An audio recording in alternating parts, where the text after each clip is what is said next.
So hello and welcome back. I'm just so thrilled for our next guest. If you can't already tell, honestly, this moment's a little bit unreal because I'm a huge fan of his work, which is a little bit, I think, an interesting thing to say of a spiritual teacher, to be a huge fan. I find that funny, but I am. I love his book. I read it the first time several years ago. And actually, I just reread it before our interview to make sure that I had, kind of questions and things in mind. So the book is You.Are.The.One. Got it right here. You're going to want to check it out. And he's a transformational teacher and just amazing. And his name, if you haven't already guessed it by now, is Kute Blackson. You can find him at social media, at his name, basically everywhere. So please give a warm welcome to Kute Blackson. Thanks for having me. Great to be here. Of course, absolutely. I know I felt like that was a random thing to say, like being a huge fan, but I was thinking about him, like, how am I going to introduce him? Because it's awesome to be able to have a conversation with you. And I feel that with all great teachers, they point us inward to our truth. So I'm a huge fan of you pointing us to who we really are. Yeah, look, I appreciate the acknowledgement. And for me, I don't really take any of it too personally, to be honest. For me, it's, I'm here to be of service and do the work and remind people of who they are, and within myself, I don't feel like it's really me. I don't feel like, if anything, I feel like I'm just here to open myself to be as much of a channel and a vessel for life, the universe, the divine, God, whatever label you want to put on it, to flow through. And so I always am very humbled by people's acknowledgements and, comments, but, more and more, I don't feel like it's really myself. I just feel like I'm just here to be used by life, however life needs to flow and whatever life needs to do. So it's humbling. Yeah, that's awesome. And I can relate in the sense of whenever I feel that I'm giving like a spot on performance when I'm acting or when I'm working with a student and I'm just really in the mode, that sort of flow, it's tapping into something greater than just this me that you see before me. Yes. Yes, for sure. Yeah. Cool. Okay. So I have questions, but my first question is, I'm sure you get lots of messages and people asking you like, hey, talk on my podcast or do this. And I was just curious what it was about mine, why you were like, yeah, I'll do that. Yeah, I do get a lot of requests and, sometimes have to be discerning, but the way I live my life, I think I was mentioning to you, the way I live my life is very intuitive. And so more and more, how I live life is I feel something, I observe something, I listen inside. If I get a yes, it's a yes, and I don't really question. And so it's been a process of, you could say, giving up needing to understand why something is so. And many times I found in life, things don't make sense. And many of the best things that have happened to me in life and I've unfolded have not been planned, have not made sense. And so on one level, I'll say, I don't know. The guidance just read the request. It was a yes. That's all I needed to know. If it was a no, it would have been a no. And you might say, well, why was it a no? But I don't know. It was just a no. And so, it's just kind of living in that fluidity more and more. It's just, yes, great, alignment. And here we are, Yeah. I've definitely found too, like some of the biggest changes in my life, they've been intuitive. And it is unexplainable at the moment. And then later on, I'm like, oh, that's what it was. So I was living in Los Angeles for about 6 years. And, my sister would say, when are you coming back to Seattle? When are you coming back to Seattle? I said, it's not going to happen. Like, my life is here now. It's not going to happen. And about really less than a month before I moved back, it was so strange. I remember it so clearly. I was at Samuel French bookstore, looking over some plays on the way to my audition. And, I just felt this feeling for Seattle. It was like I was in it, and it wasn't anything that I forced. It wasn't something I was thinking about, just kind of came to me. And I just felt like, whoa, Seattle. I didn't get it at the time. But then, of course, when I was moving back here, I'm like, oh, that's why I was feeling that way. And I don't. So one of the things, I'll refer to your book a few times here to keep me on track, but one of the things that I really appreciated in it is the sort of sense of control. As human beings, we all have this desire for control, and really we can plan, but there's all of these things that are without our control. And so listeners, for you, or if you're watching on YouTube, I did feel moved to reach out to you because I felt that your transformational work and how you're getting people to become their whole selves, their real selves, and best do what they're here, their purposes. That's what I understand of your work. And I thought that's amazing. And that's the ultimate reason why I care about coaching, and why I care about acting, why I decided to go into acting over going to law school or all the other things that I was thinking about. It was for the empathy, for the love, for the best. Well, yes, that's judgy to say the best version of it, but there's all of these lower levels of like ego driven, and I want this and I want that, and the competitiveness and all of that, which I know we see in LA and all over. But then the higher version of, for growth. And I just saw all of these things matching up, all of these things matching up. So just kind of wanted to talk about like control, letting go of control. Yeah, I mean, I think it's a scary thing to let go of control because, one thing I'll say to a point you said earlier, just to kind of connect it to control, then I'll speak more specifically to control, is I think there's a real freedom that happens when we're able to embrace life and embrace the unknown. And, this idea that we have to have everything figured out, and we have to have a specific plan, and you've got to set all your goals up, and you've got to have them right, and you have to put on a poster board in the perfect order, and you got to visualize it in 17 steps and do these 17 mind-bending reality meditation, and it's step by one. And it's like life, the reality is life doesn't freaking work that way. Life, what I have found truly is life is way bigger than any of our plans. Life is way bigger than anything that we can imagine. This grand process of life that has been around for billions and billions of years has its own deeper intelligence, that here we are like little ants, mosquitoes on the arse of an elephant trying to like push the elephant. And the fact is, life is way bigger than us. It doesn't mean we don't have obviously some energetic influence or what have you. But the truth is, look, I mean, I think that's one of the beauties of 2020. I mean, it's an intense year. I don't particularly want to go through this year personally again. I think most people don't want to go through this year again. We're like, can this shit be over already? But here we are. And I think one of the beauties of 2020 is here we came in with like, yeah, 2020, the magical year, the year of seeing. We're going to make these plans. It's going to be the best year ever. Boom, boom, boom. January, yes. February, yes. March. What the hell happened? So much for our control.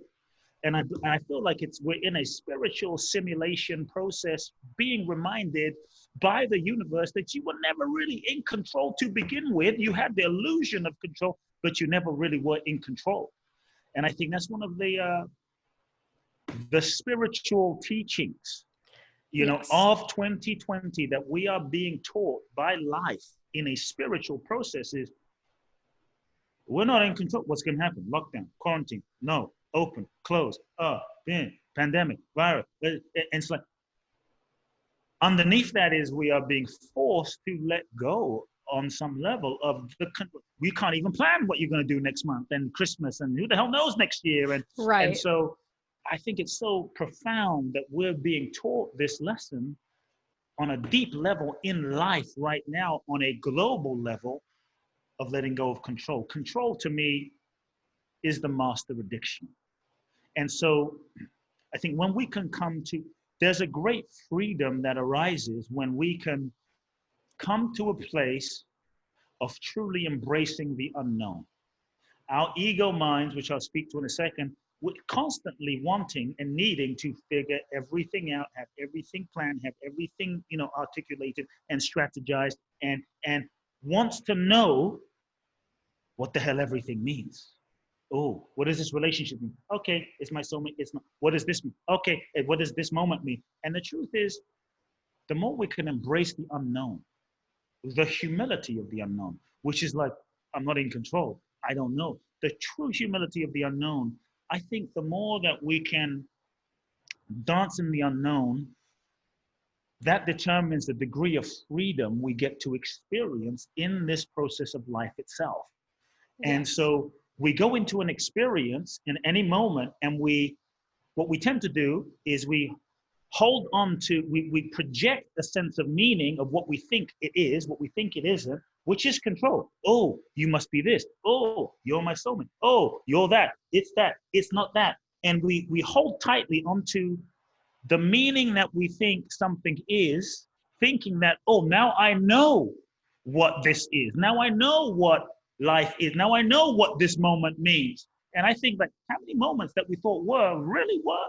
How many people that we thought were the ones really weren't? How many things that we thought were going to be a certain way worked out totally differently?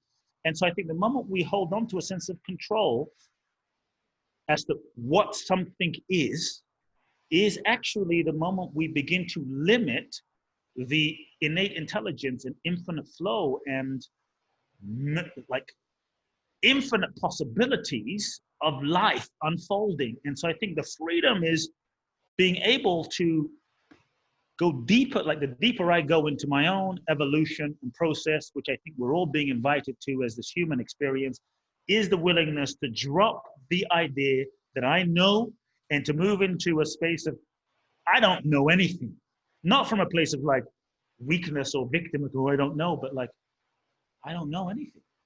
And to be in a spacious openness of like, I don't know.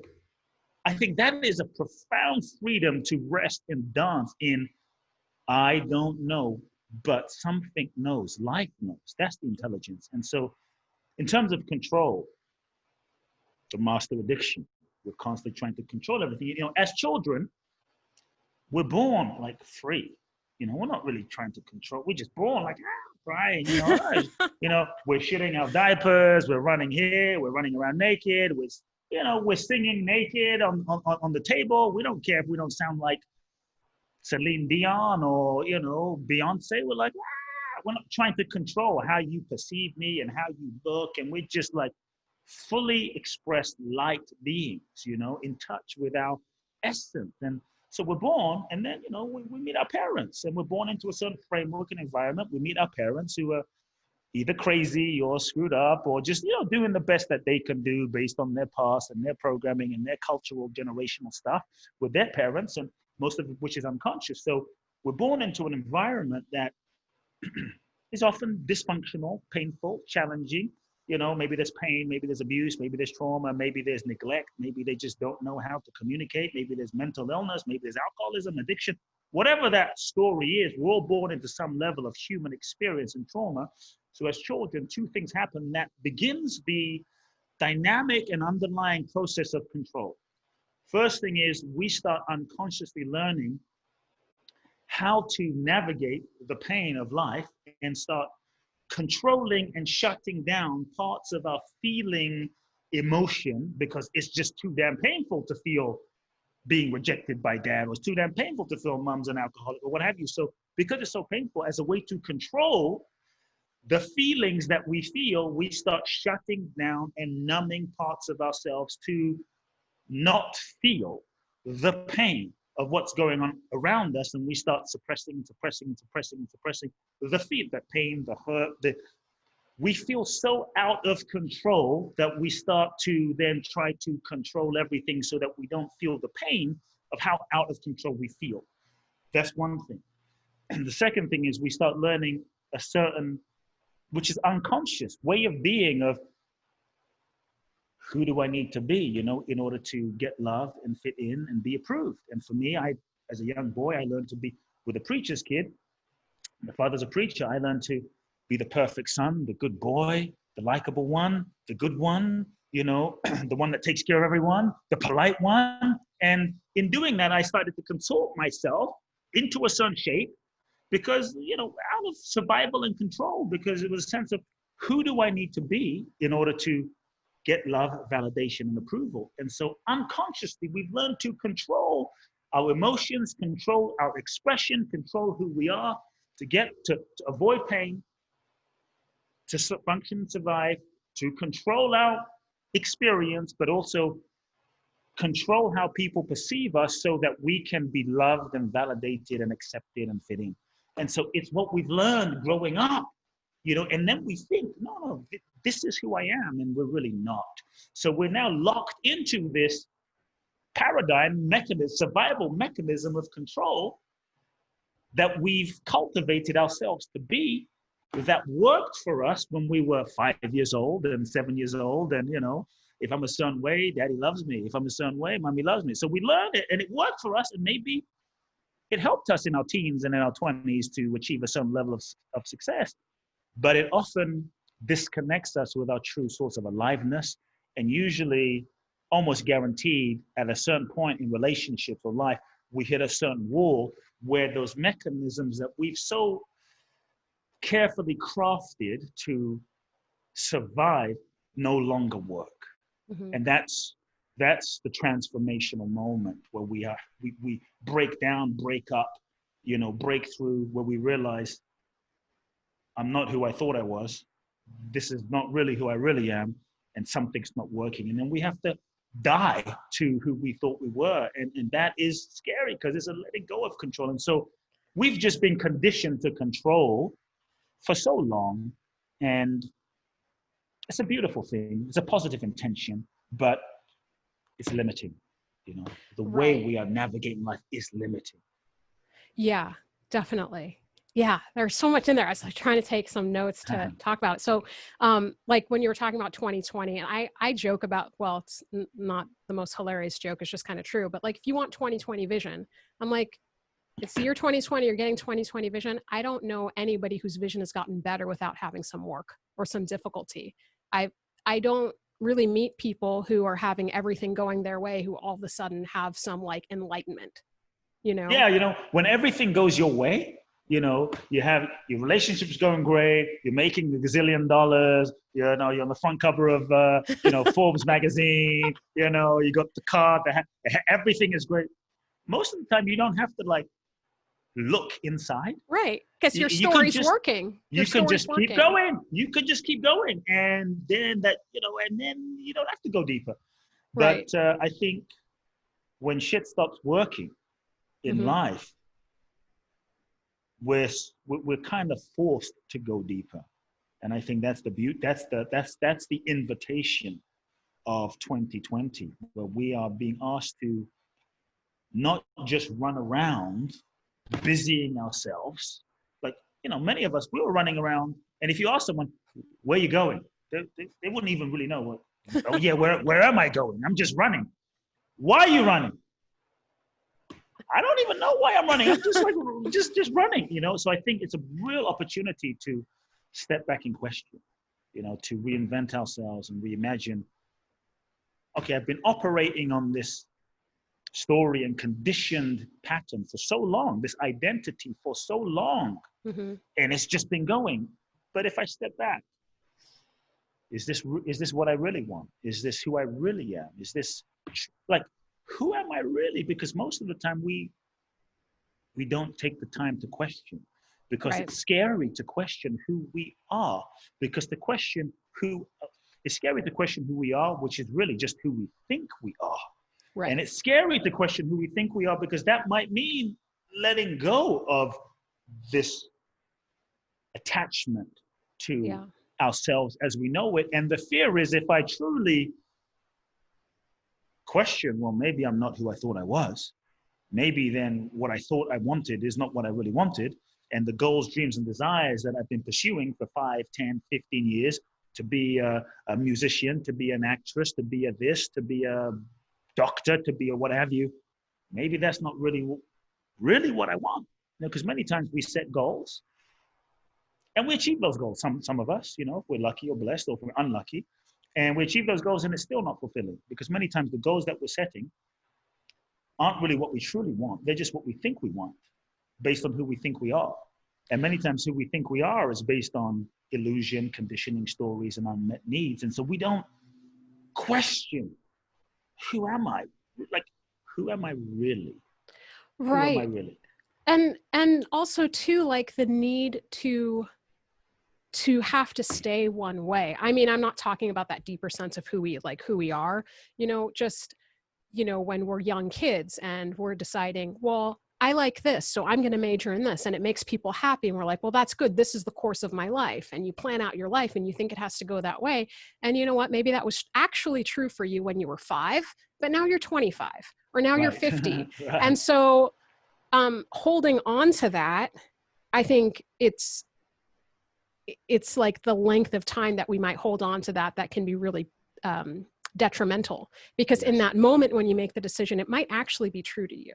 Yes. But as you evolve and you grow, well, maybe you just needed to get to that point so you could get to the next step, but you were supposed to go like this way instead of that way. And, Mhm. all of that navigating.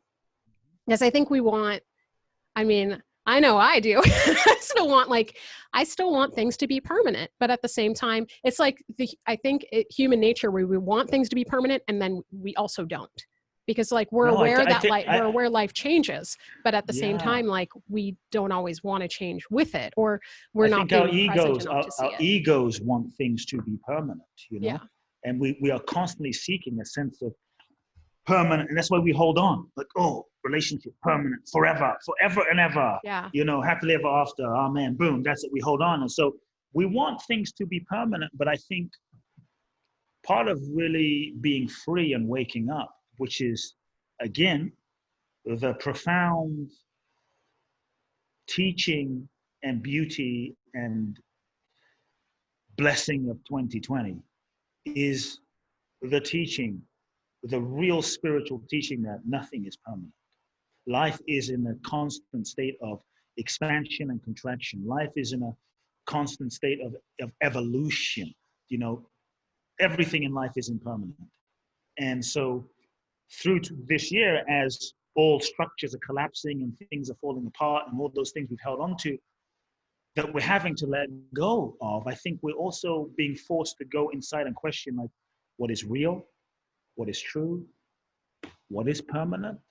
If the Mm-hmm. things I thought were permanent, were all those places I've been holding on to for a sense of confidence and identity and happiness, is that like, what's real? What's real is that which is permanent. What's real is that which, and so often we've identified ourselves with our job, and this is where suffering comes. We identify ourselves with all the things that are permanent: Yes. our job, our bank account, our car, our body. I mean, shit, the body ages. Age 20, age 50, age 60, you're going to get wrinkles. I mean, sure, you can drink green juice and go vegan and do all that stuff. But the fact is, it's constant change. Mm-hmm. And so I think the beauty of like really questioning what is real? What is it that doesn't change? Mm-hmm. And just, I think, investigating that, you don't have to find an answer. But if all of this stuff is changing and I'm holding on to all of this stuff that's changing, life will be constant suffering. Life will be constant unhappiness. Yes. Life will be constant, yo-yoing. Life, if we're looking outside out here for a sense of peace out here and perfection and permanence in the 3D in world, there will never be permanence, ultimate peace, and perfection out here in this three-dimensional realm. It doesn't exist out here because the three-dimensional realm, you know, is a realm of impermanence, is a realm of duality.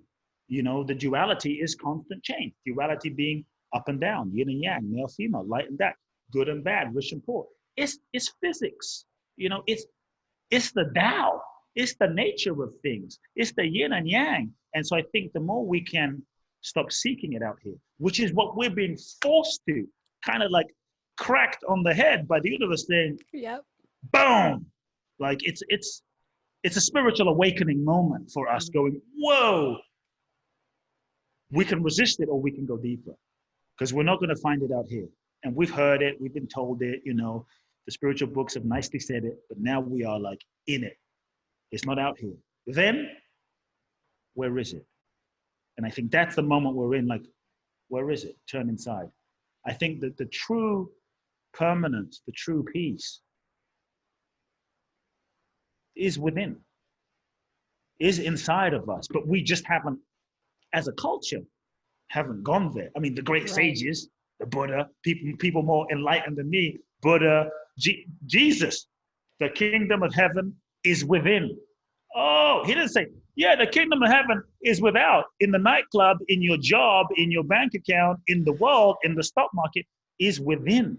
And I think we're being forced to turn within, to go inside, to access, like that deeper dimension of true identity, true consciousness, which doesn't change. Right.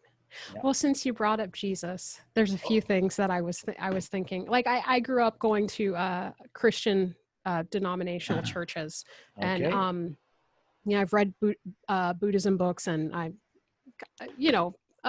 around several different things. But I remember when I was in Sunday school, and I was learning about Jesus had to feel the suffering of the world and all the days and nights he suffered. And I remember thinking, that is so mean. Why did that have to happen to him? Couldn't he empathize? Why did he have to go through all of that? And I have to say, later in life, I understood that people's ability to really empathize with us, it is based on their experience. I mean, there's a sort of theoretical empathy that we can get from people, but people who've really been through something in the way that we've been through it, in the way that our body has registered it. Yeah. Those are the ones that I found to be, the most helpful when you're actually going through this time of need. And even for myself, and I'm a very empathetic person, but there are certain things I could not understand at all. Like, my sister, I think she have a herniated disc or something years ago. I didn't. I couldn't empathize. I'm like, oh, you're in pain. I'm so sorry. Let me kind of help you. But now, I went through that last year, or well, yeah, it was on the a day before this new year. So I was getting a head start on 2020. Don't want to brag. You got the bonus. I did. I got like the bonus stand side and thanks, Samantha. But the way that I can relate to her or other people who have experienced that kind of pain, it's worlds apart than what it was before when I was just being like a caring individual. It's worlds apart when you feel it in your body. I think, we're all going through it in different ways. Yeah. And we're all being cracked open in different ways. And the whole world right now simultaneously going through an experience. Yeah. And it's humbling. It's humbling. It's devastating. It's deep. It's profound. But the fact that we're all going through it, obviously some people will go different places with it, and that's everyone's path. But I feel like is bringing us into a deeper state of oneness, as a collective, as a whole. And so, I say it's a beautiful moment. Challenging, challenging. It's deeply challenging. But also, I feel the universe through this process of 2020 is evolving as a collective through us all, because we are the collective manifestation of the universe. And so the universe itself is evolving, and we as selves inside of the universe itself that is waking up have to evolve as well. And so I feel that happening, and a deeper oneness, a deeper understanding, people standing up for each other's rights, protests, things happening. Yes, I feel you. I feel your pain. I mean, it's something is happening in the consciousness to expand that dimension of oneness. And so in that sense, I'm very hopeful. Yeah. That's good. We need hope. Yeah. Yeah. I'm very hopeful that, look, in any transformational process, we talked about conditioning, but, we learn to suppress so many parts of ourselves, our anger at our dad, our anger at my mom. We learn to be like, well, no, I don't care that my dad wasn't around. No, I don't care that my mother didn't love me. We learn to deny, really to survive, because to feel it growing up. It's way too painful to be like, my dad left and that really was painful. No, many times we create all sorts of defense mechanisms. No big deal. I didn't give it. No, I didn't love him anyway. But deep down, as children, that pain enters into our psyche and festers there and creates pain, hurt, insecurity. And so we suppress so much inside that we're not even aware of, conscious of, or we're in denial of, that then plays out in our lives. And so for any healing process to happen,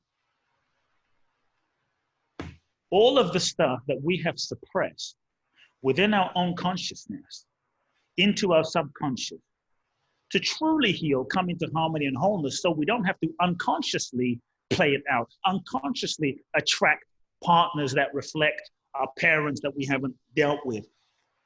All of that stuff from the shadow, from the depths of our psyche, has to come to the surface. Yes. It has to rise to the surface for us to see it, for us to acknowledge it, for us to feel it, for us to not wallow in it, feel it, for us to let it go, for us to heal it, for us to bring loving and compassion to all those parts of ourselves that maybe were hurt, wounded, or in pain. And so the shadow, the darkness, the suppressed feelings have to come to the surface. For true healing to happen, that purification process has got to happen inside of us. What I see many people doing in their own personal process is called, let's say, a spiritual bypass. God is good. Spiritual bypass is where you use spiritual concepts to not deal with your deep emotional, real human shit. And what often happens is you're like, oh yeah, God is great. Everything is perfect. Everything as it should be. Everything is exactly what, and all of a sudden you get into a relationship and the person leaves you and you're like, turn into a raging monster, or, drugs and alcohol, or what, it comes out. So I believe that we cannot spiritually bypass true transformation. We have to integrate and deal with the human level emotions that we've learned to suppress as children, so that we can truly integrate and embody the truth of our spirits in our daily reality. What a lot of people do is they'll do yoga, do these great meditations, have these great awakening experiences, and see the blue light, and I'm floating on energy clouds, and my vibration is rising. And then you come out of the meditation and you enter the relationship, or you enter a situation with your parents, or you go back into life, and all hell breaks loose. You can't sustain the higher frequency and understanding because the unresolved, undealt with emotional baggage is unprocessed. Mm-hmm. So when I look at the world today, this is why I'm hopeful. This is the only reason I'm hopeful.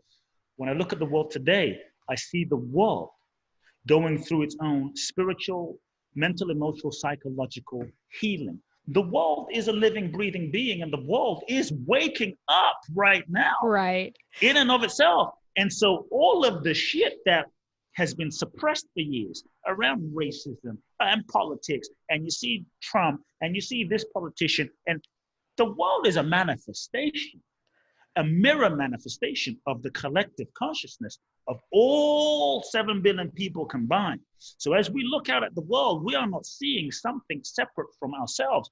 We are seeing the total collective aspects of our consciousness projected onto this planet in the advance and leadership of the world. And so stuff that's been suppressed for many years is now coming to the surface for us to see. And I believe that is it's not pretty, it's not pleasant, but it is profound. And we can't just keep projecting like, ooh, that president's shit, and that person, and ooh, look at those people. We have to go, if this is a mirror manifestation of all of our consciousness, then rather than pointing the finger, let me do my part to change the world and my projection into the world by going, how do I own what this person reflects to me? How is that me? How do police brutality. How am I brutal to myself in my own consciousness? Where do I terrorize myself? Where am I judging myself? Where am I racist within myself? Where am I? And we have to turn it in and do that internal work, That doesn't mean obviously systems need to change for sure Oh, out in of the world. course. But unless we do that internal work, the projection will always remain the same. Yes. And so that's why I'm hopeful. Oh, I agree. And I was being a little tongue in cheek when I said, oh, you're hopeful. No, I am hopeful, especially if I'm in touch with my spirituality. Yeah. You know, if I'm focusing on that, absolutely I'm hopeful. But if I'm, you know, feeling Yeah, a it's little bit more tough out there. human, I get a bit more angry. But yes, transformation, and birth, it's not pretty. It's not what comes pretty. out to the other side is, but it's painful. And hey, I've heard of childbirth. I haven't done it yet. You know? We are in the womb right now. Right. We haven't even started. Like we are in that sort of like lockdowns and people quarantining, staying. We are in the womb right now, and this is the profound time. But soon there's going to be birth. That's going to be a whole nother moment. Yeah. Okay. I wanted to make sure to ask you about. I wanted to talk about unconditional love, but I also wanted to. I just have to throw this in here, of course, for the podcast. Just that's another reason why I love teaching non-actors how to act. It's great for actors, of course, but for non-actors who are used to having the one persona that they have. And a lot of men I hear too, they work with, they don't get to be weak or vulnerable in real life. So it's really great to match them up with the character where the character gets to cry or the character gets to be vulnerable. And it's kind of like an emotional training wheels in a way. So it's like this safe place where, yes, you can carry it into the real world, but that's your decision. And ideally they will, of course, but I just had the need to say that. But I wanted to talk to you about unconditional love. And before I do, I also wanted to say I really enjoyed when you were talking about the uncertainty in life and that, it's about dancing in the uncertainty and it's not sitting out. And I like the distinction. It's dancing. It's not standing in the uncertainty saying, I don't know what to do. I don't know what to do. So I'm going to do nothing. It's still moving in it with trying to do your best, right? And having as much awareness as you can and not letting yourself be stuck from a place of, I don't know, so I can't do anything. It's like, I don't know, I'm going to ask to know and move from there, right? The idea, there's this idea, when we start reading these self-help books, and this is my field, but you got to have it all figured out. You got to have the plan, you got to have it figured out, and then you go execute your plan. It's like, you're going to have your purpose figured out first. Sit back, figure out your purpose first, then go do your purpose. I don't think it works that way. I feel like you don't even have to know where you're going in order to get to exactly where you need to be, because many times when you project where you think you're going, the projection of where you think you're going is determined by your ego and your personality, which is determined by your conditioning. So many times where you think you're going is going to be off. And so many times where we think our goals and desires of where we think we're going is like really more about where we think we should be going based on, this person's doing that and that person's doing that and my mother there. And so we don't realize that many times where we think we're going is not really the ultimate alignment of our soul. And so I just want to free people up and say, you don't have to know where you're going to get to exactly where you need to be. There's something in you that knows. But what is important is that you don't sit there and just like, God, give me guidance. God, give me guidance. God, give me guidance. But you follow the impulse. If we really listen, there is an impulse that nudges you. It doesn't make sense. And that says, go there. The problem is we go into, well, why? What? We got to stop asking why. That's why, when I got your request, like, okay, yes, okay. No need to know why. Fair enough. And then I ask, and then you ask me why. I don't know why. You should know why. Who knows? Maybe there's one person that's about to commit suicide, listening to this conversation, and they listen, and they might be like, it saved my life. Who knows? And so I think that if we're able to follow the impulse, many times we will feel a nudging. Pick up the phone, send that thing, turn left. And just, to me, for instance, this idea of like figuring out your purpose, you've got to figure it out, write it on a little piece of paper, write this mission statement, boom, here's your purpose. To me, it doesn't work that way. Your purpose is not something you have to figure out up front. It is, and many times people don't live their purpose because they're sitting around trying to figure out their purpose, which is just another sneaky tactic of the ego to not really take a step and just wait. The ego just wants to seek, seek, seek, seek, and never find. And so I think if we move in anything, purpose, life, if we move in the direction of our calling, if we move in the direction of what we love, if we move in the direction of like, yeah, something's pulling me, we move in that direction.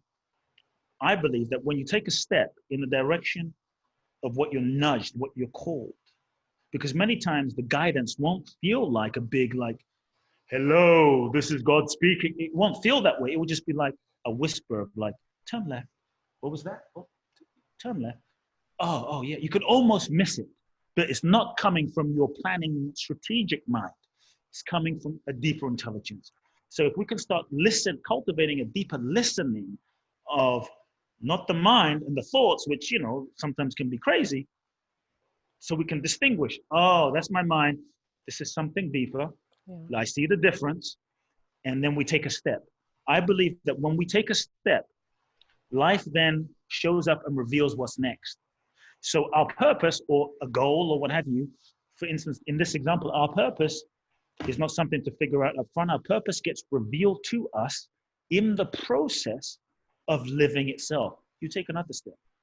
Okay, then life reveals what's next. Then you take another step and life then reveals and you take it all of a sudden, a year or 2 or 3, you look around and you realize, wow, I've just lived into my purpose rather than sitting back there trying to figure it out. You look at people like Oprah. How could Oprah have planned her life? She could never have sat down and go, yes, I'm going to get fired. I'm going to do this talk show. It's going to blow up and I'm going to be worth $4 billion. That is beyond planning. But she showed up and followed what felt aligned, and then she went into being a weather newscaster, and then she got fired, and one thing led to the next, and the story, next thing led to the next, and then talk show, and then Oprah, here we are. Yeah. But she followed the nudging. I look at people like Obama. How the hell is Obama going to plan, I'm going to be president of the United States? I don't think so. I mean, I highly doubt he could have planned. I mean, maybe he had a desire, but you follow that nudging. And I think when you realize you don't have to know, you just take a step and live that's what's beautiful about children. Is there not like saying, oh, I'm going to go play, but I have to know what's going to happen in this play. And I have to know what's going to happen and what the outcome is going to be of my playing. They just play.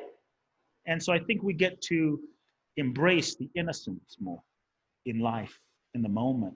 And then we are more open, more truly open to the magic and the beauty. Yeah. Just lovely. Yes. Yeah. Okay, so what I wanted to make sure to also ask you, like I said, was about unconditional love. And again, you guys, I'm sure you've already read the book, but if you haven't, read it or reread it. You are the one. Okay. So when you're talking about love in here and, having this unconditional love, and I thought it'd be nice to talk a bit about, because I know that can be such a loaded word, love. And because I think there still have to be some healthy boundaries for yourself while you're giving love. Like, yes, for example, I'll say with like exes, I'll just use, because we talk about relationships with exes. For me, if I love somebody, I'm always going to love them. If I really loved you, and I can love people on multiple levels. There's not just one kind of love. Yes. So it's like, yes, I can love you. I can wish the best for you. I can wish you healing, happiness, all these things. And also I can acknowledge that we don't need to be in a relationship anymore, or we don't have to contact each other regularly, or this or that. But it doesn't mean that I have to hate you. So can you talk a little bit about? Look, love to me is the essence of, we've been set up to think love is something that's an end result of what you get. like you have to go out and get love because you aren't love. So if you do, so then we love, it's set up from the conditioning I talked about earlier. Like if you act a certain way, you be a certain way, because we don't experience the unconditional loving growing up. And often loving is conditional. You be a good girl, you get all grades, get all A's, get 100 on your test, act this way, you do this, then we'll love you. And so love becomes a trade. And so often unconsciously growing up, we learn that love is kind of conditional. And we learn that love is something that you get as a result of some way of being. And so we end up, and then we end up, disconnecting from the true essential nature of love that we are because of the layers of our conditioning. As babies, I like Googling and gurgling, like, we are love. Like, I mean, look, when you look at a baby, it's newborn or, very, before all the conditioning starts, right? You look at a baby, like, who doesn't melt when you look at a baby? I mean, most people will melt.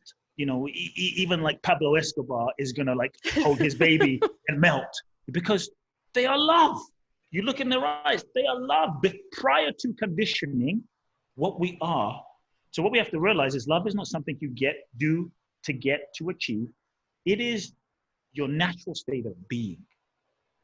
And when we make that shift, it shifts everything. Now, obviously, there's a process that kind of peel layers away to help people kind of reconnect to the love that they are. But just the understanding, oh, love isn't something I have to do, it's what I am. I've just forgotten, for whatever the reason, through conditioning, it's what I am. I've forgotten it's what I am. So it's natural. It's just it's the ground of our being.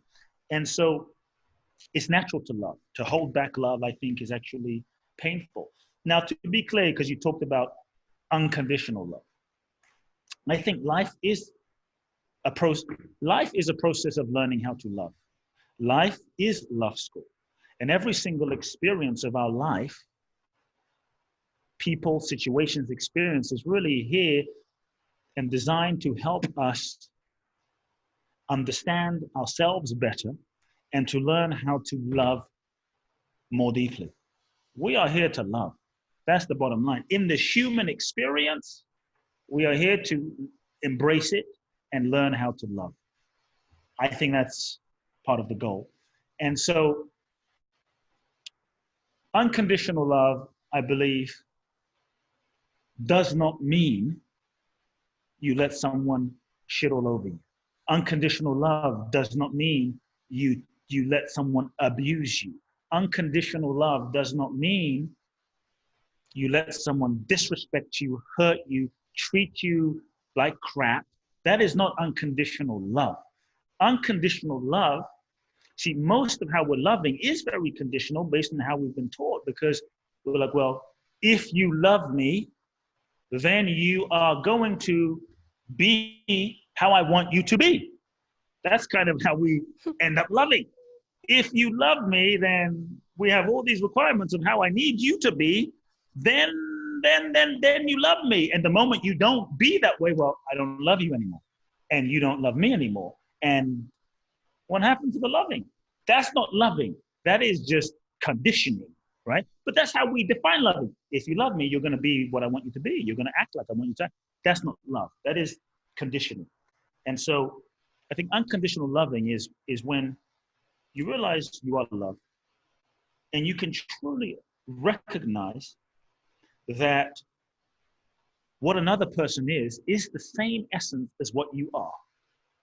So there is no separation really, like, okay, you're here, I'm here, you're you, I'm me.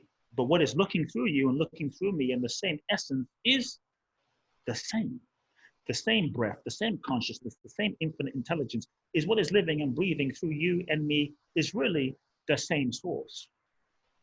It is unconditioned and it is unconditional and it is love, and that's what we are. And so we learn to love unconditionally when we recognize the true essence of who another person is, not just their ego conditioning. We are often relating to people's personalities and egos, trying to control that to get love. When you really recognize that another person is this essence, is a manifestation of the divine, which is what you are, it frees you up. then you can really love them unconditionally by allowing them to be whatever it is that they are. To me, that's the freedom. When you allow each person to be what they are, to be where they are at, to be whatever they need to be, to express however they need to express, and recognize that every single person is here as a soul incarnated into a human body because they have their own lessons in life to learn. And everyone has their own lessons in life to learn and their own curriculum. And it may not quite match or fit your idea of how you think they should be or how you think they should process or go through that experience, but that's their lesson. So to truly love unconditionally is to see that they are a soul on a journey with their own lessons to learn. You are a soul on a journey, and to truly honor them as a soul and their soul's journey, to truly honor their soul's journey, and humble oneself to realize that you may not agree with their soul's journey. You may not agree, and it's okay. And so to love unconditionally then is to love them exactly as they are. Now, and to not try to change them. So it becomes like, I'm not going to change you. I'm not going to try and change you because that only creates suffering for you and me. You know, how much suffering is there when I try to change my girlfriend, my wife, my spouse, my husband, my child? It is hell. I mean, we can barely change ourselves, let alone change someone else. So spending a life trying to change someone to be something is only suffering for us and them. So when you can come to a place of recognizing every person has their own soul's journey and honors their soul's journey, and you truly honor that, the soul in them and their journey, you allow them to be where they are and go through their process in their own timing. Then you relate to them as a soul. Then you love them exactly as they are. Then you move to a space of, I don't need you to change. You let go of control. Now you are loving them unconditionally.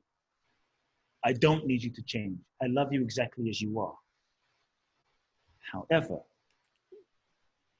that might mean who you are and where you are in your evolution and your patterns might not quite be a vibrational match or work for my needs, my goals, my desires, and what resonates with me, because maybe sometimes somebody has a need to be abusive, and you start realizing, I don't need to change you.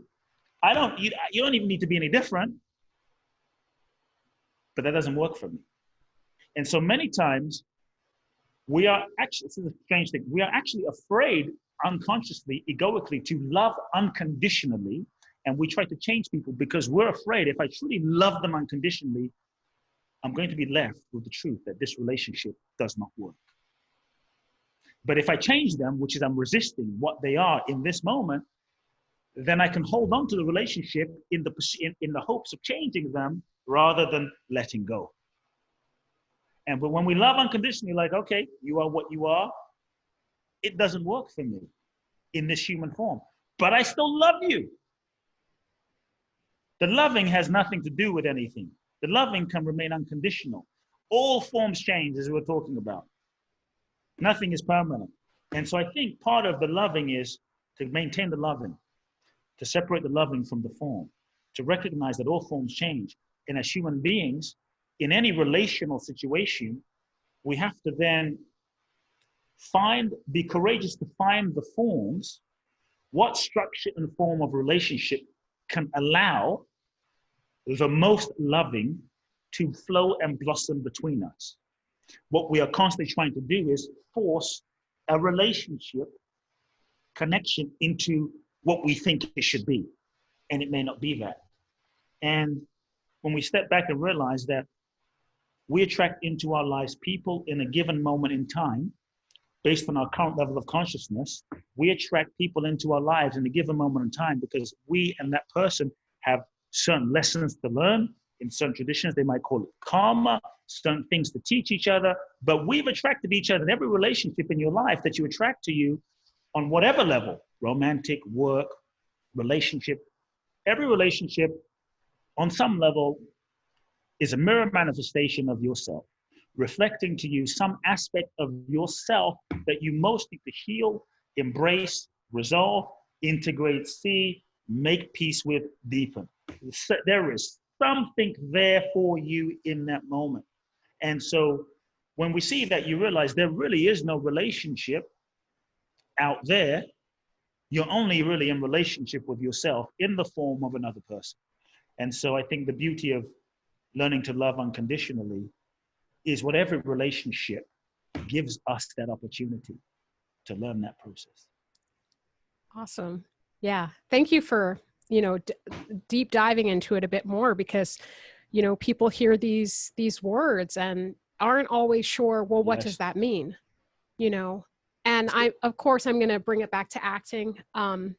For the actors that are listening, I think this is really helpful for how we relate to our work, how we relate to our pursuit of it. And, Kute also talks about, like, when you're not sharing your gift, it's painful. When you're not loving, it's painful, right? Because you're cutting yourself off of source. And I've definitely seen a lot of actors in pain. I myself have been in pain when I didn't book that role that I was attached to. I thought all my work needed to be, had this sort of end result. But ultimately, none of that matters. What matters is it's something you do that you love, that brings you joy, that gives you more of yourself, and it can help you be enlightened. I mean, it's certainly helped me to have a richer life when I'm looking at it through that lens. And the thing that is the most painful about it has been the times where I've cut myself. I felt like it had to be a conditional relationship of I got to give up acting because it's not coming to me the way that I want it. Well, that's not true. I just have to go about it in a way that is more in line with who I am.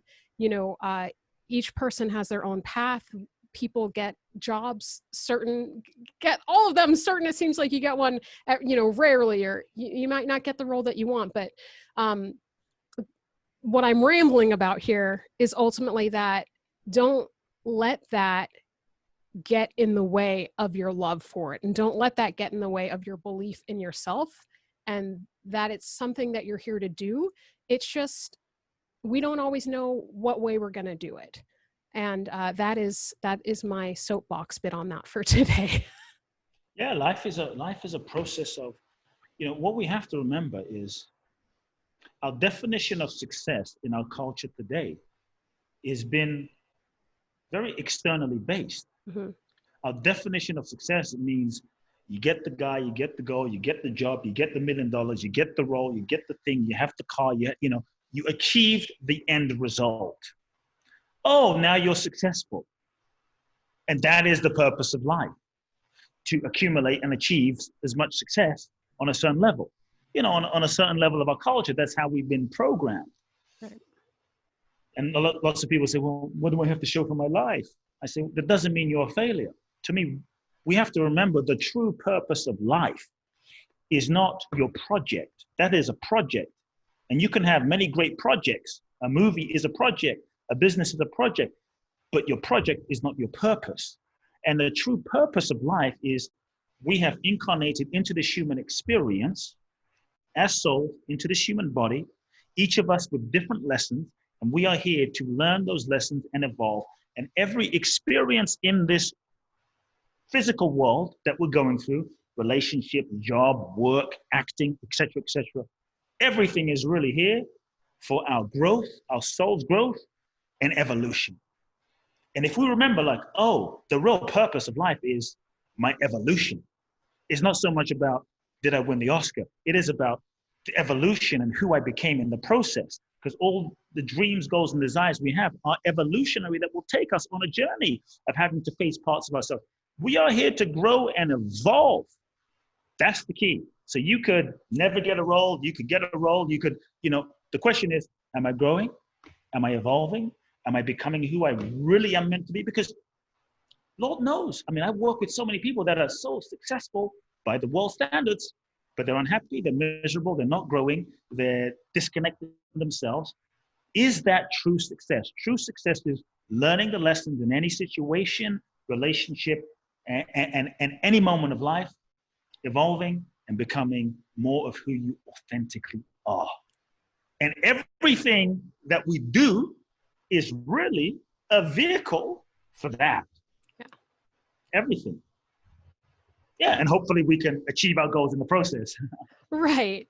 Right. But ultimately, it's about being the most free versions of ourselves, being Yes. our most evolved Yes. self. So, Yes. yeah. Cool. Well, I want to thank you so much for taking the time to talk with me. It's nice to meet you.